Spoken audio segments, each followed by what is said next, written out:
Dear student, আজকে আমরা বুঝবো ক্লাস 8-এর আসাম সেবা বোর্ডের ক্লাস 8-এর ভূগোলের প্রাকৃতিক সম্পদ নামের যে চ্যাপ্টার আছে এটা।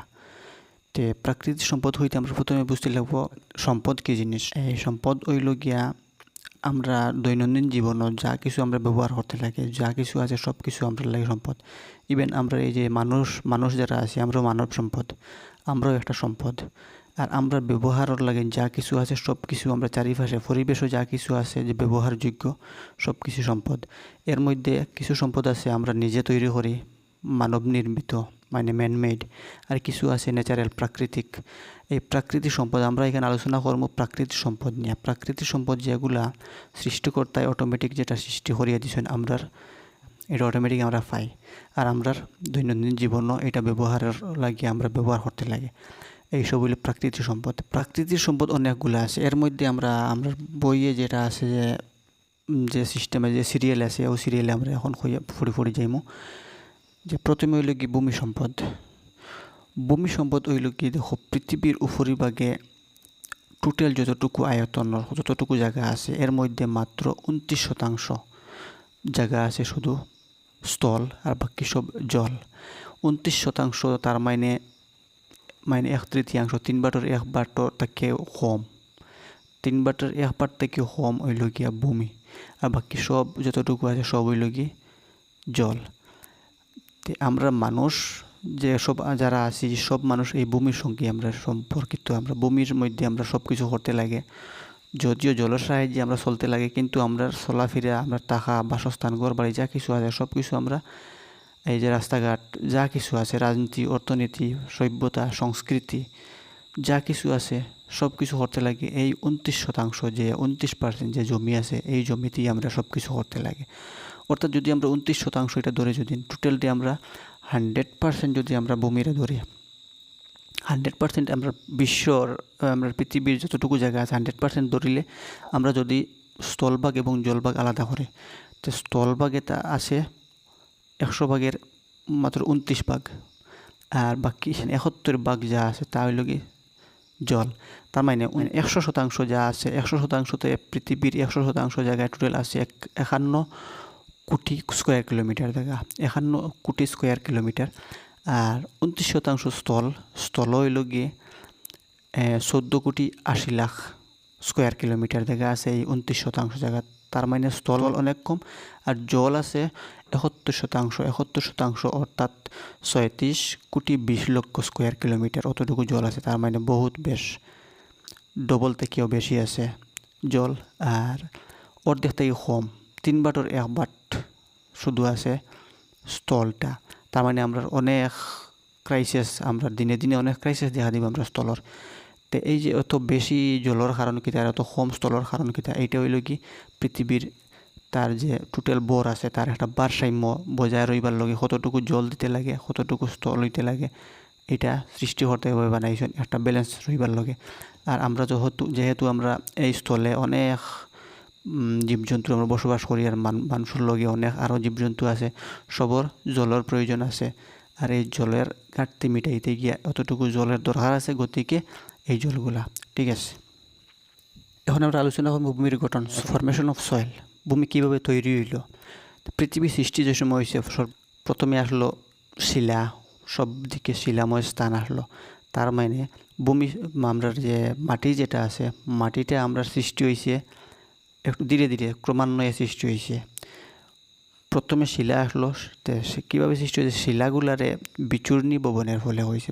শিলা চূর্ণ চূর্ণ হইয়া ছোটো ছোটো ছোটো ছোটো মানে অণুয়ে পরিণত হয়েছে, ছোটো ছোটো পাউডারের মতন হয়েছে। অন্য পদার্থের সঙ্গে মিলিত হইয়া জলের সঙ্গে মিশ্রিত হইয়া ধীরে ধীরে একটা কোমল স্তর, নরম একটা স্তরের সৃষ্টি হয়েছে। যেহেতু শিলা শক্ত, আর এটা যদি বিচূর্ণী ভবন মানে ছোটো ছোটো টুকরায় যে সময় পরিণত হয়েছে তখন একটা কোমল একটা নরম একটা স্তরের সৃষ্টি করছে। আর এই স্তর যেটা ওটা হইল কি ধীরে ধীরে ধীরে মাটিতে রূপান্তরিত হয়েছে।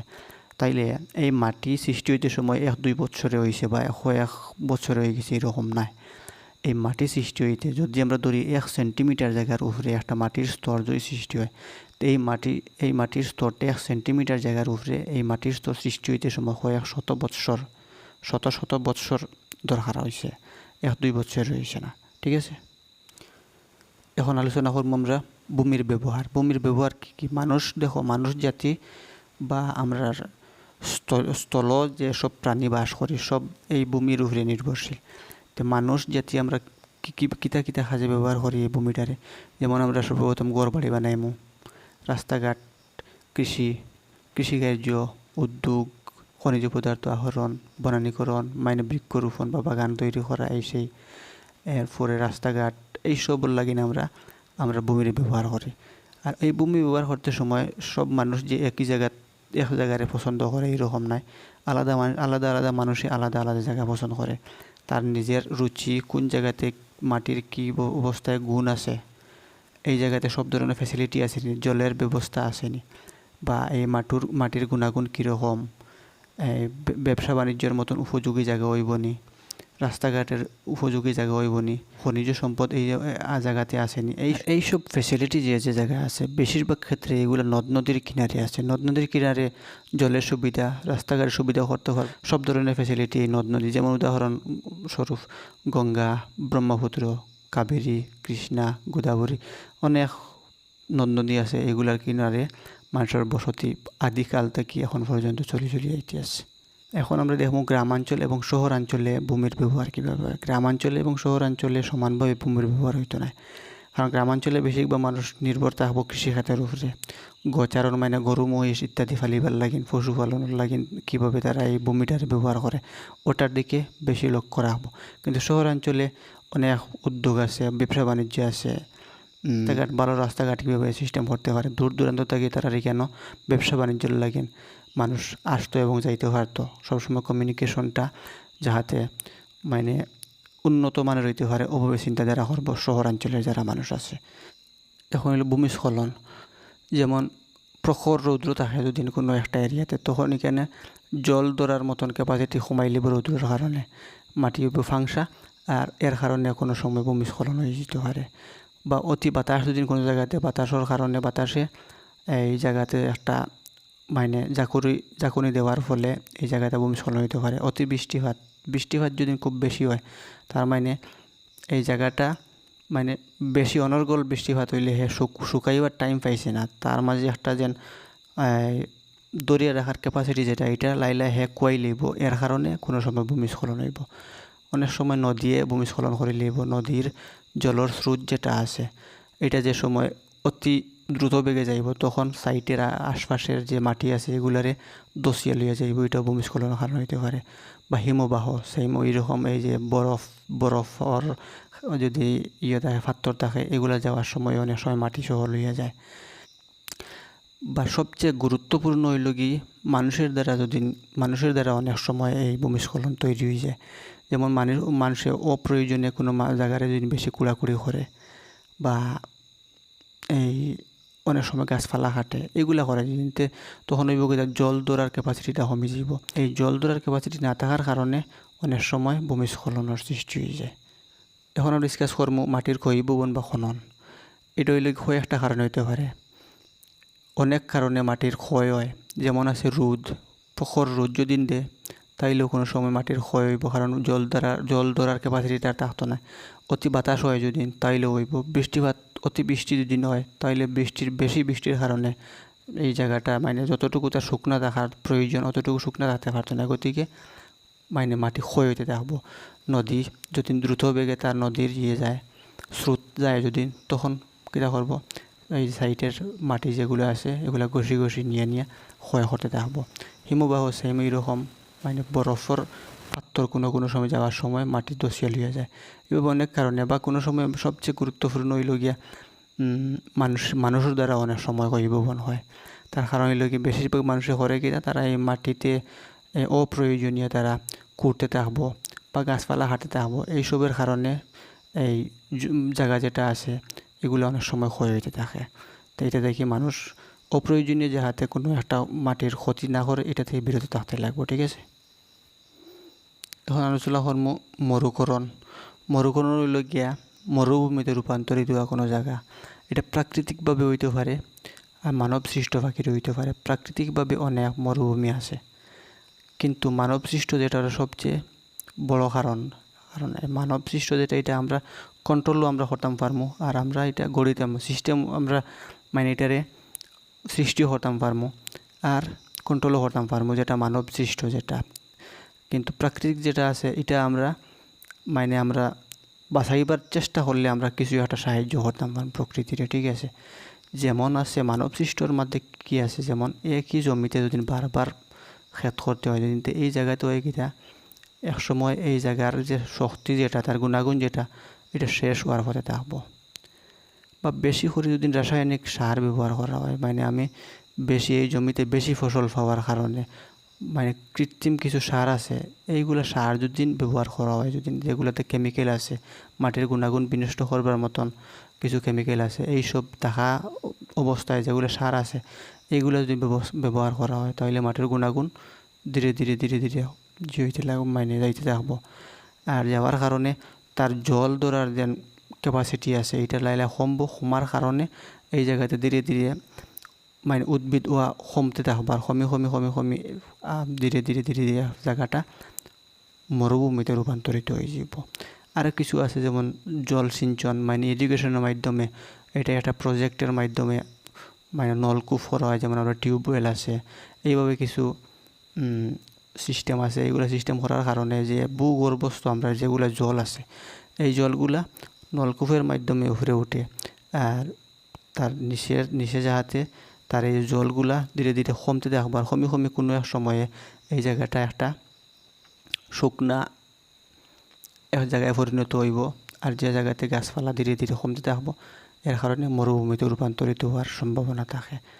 এখন আলোচনা করব আমরা ভূমি সংরক্ষণ নিয়ে। এত সময় আমরা আলোচনা করছি ভূমির অনেক গুণাগুণ অনেক কিছু নিয়ে, কিন্তু সংরক্ষণ কীভাবে করবো এখন আমরা আলোচনা করবো সংরক্ষণ কীভাবে করা যায় ভূমিগুলোরে।